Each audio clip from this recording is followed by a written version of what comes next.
अंधारातून प्रकाशाकडे ज्यांनी आम्हाला पोचवले, अंधारातून प्रकाशाकडे ज्यांनी आम्हाला पोचवले, चूल आणि नाही एवढं याच्यापेक्षाही जास्त जग आम्हाला दाखवले अशा क्रांतीज्योती शिक्षणवती क्रांतीज्योती माता सावित्री यांना जयंतीनिमित्त विनम्र अभिवादन. आज क्रांतीज्योती माता सावित्री शिक्षणवती क्रांतीज्योती माता सावित्री 3 जानेवारी 1831 ला तिचा जन्म झाला. तिच्या पाठीशी खंबीर राहणार आहे. चूल आणि मूल हेच स्त्रीचं काम आहे. या काळातही या रूढींवर विरोधीच असणारे महात्मा ज्योतिबा फुले सावित्री तू शिक, सावित्री तू शिक, स्वतः घड आणि दुसऱ्यांना देखील घडव असे म्हणणारे महात्मा ज्योतिबा फुले यांना देखील मी नमन करते.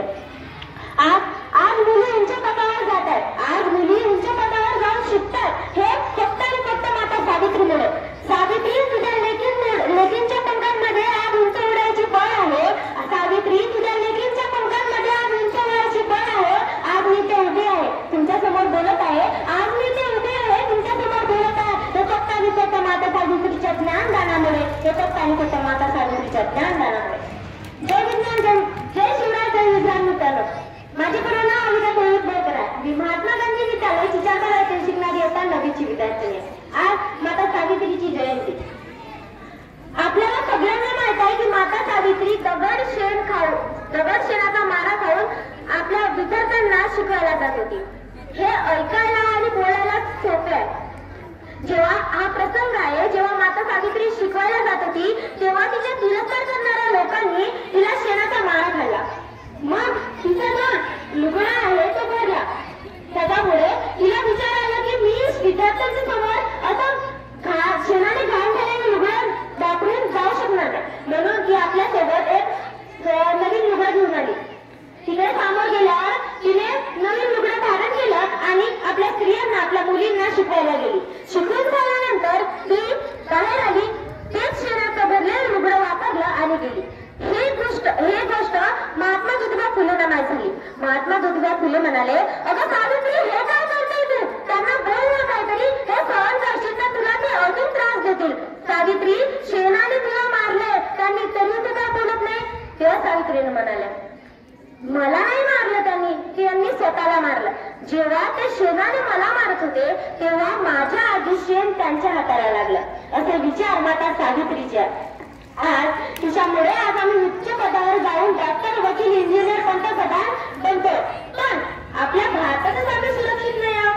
आपल्या भारतातच अजून आम्ही सुरक्षित आणि संरक्षण आपण स्वतःच करत नाही आहोत. महिला सशक्तीकरण हा महत्वाचा मुद्दा बनलेला आहे. आजच्या जगात एखादा व्यक्ती सक्षम बनला की तो स्वतःचे निर्णय स्वतः घेऊन स्वतःच्या आत्मनिर्भरावर जगू शकतो आणि आपलं जीवन सार्थकी राहू शकतो. तर सगळ्यात महत्वाचा प्रश्न हा येतो की आजची महिला आत्मनिर्भर आहे का? ते स्वतःचं कार्य स्वतः करू शकते का? ती स्वतःचा निर्णय स्वतः घेऊ शकते का? मला तर वाटत नाही. आजची महिला आत्मनिर्भर नाहीये. आजची महिला आत्मनिर्भर असती तर आजच्या वर्तमानपत्रामध्ये अशा बातम्या आल्या नसत्या. आजची स्त्री ही आत्मनिर्भर असावी हा माझा दृष्टिकोन आहे. आजच्या स्त्रीने माता सावित्री सारखं लढायला हवं. आपली माता सावित्री जिने दगड धोंडे खाऊन आपल्याला शिकवलं आणि मोठी झाली. आजच्या स्त्रियांमुळे, आजच्या स्त्रियांसाठी महिला सशक्तीकरण, वुमन हेल्पलाईन नंबर, नारी शक्ती पुरस्कार, महिला सशक्तीकरण अशा काही अनेक योजना सरकारने राबवल्या आणि सरकारने आपले कर्तव्य तर पूर्ण केले. आता आज आपली बारी आहे. आपण लढायला हवं. जर काही बाहेर विचित्र पण वाटलं तर वुमन हेल्पलाईन नंबरवर 109 वर आपण संपर्क केला पाहिजे आणि लढायला पाहिजे. आता हे झालं शिक्षित महिलांचं. पण अशाही काही महिला असतात की ज्यांना मुलं बाळ होत नसल्याने बुवा आणि बाबांकडे जातात. अहो मला सांगा, बुवा आणि बाबांकडे जाऊन मुलं झाली असती तर डॉक्टरांची कशाला गरज असती? म्हणूनच म्हणते सावित्रीच्या लेकींनो कशाला पाहिजे बुवा आणि बाबा? सावित्रीच्या लेकींनो कशाला पाहिजे बुवा आणि बाबा? आपल्या शिक्षणांवरच तर आपली क्रांती जोडी घडवा. आपल्या शिक्षणांवरच तर आपली क्रांती जोडी घडवा. एवढेच बोलून मी आपले आखरीचे 2 शब्द की क्रांती माता सावित्री हिला नमन करते. धन्यवाद.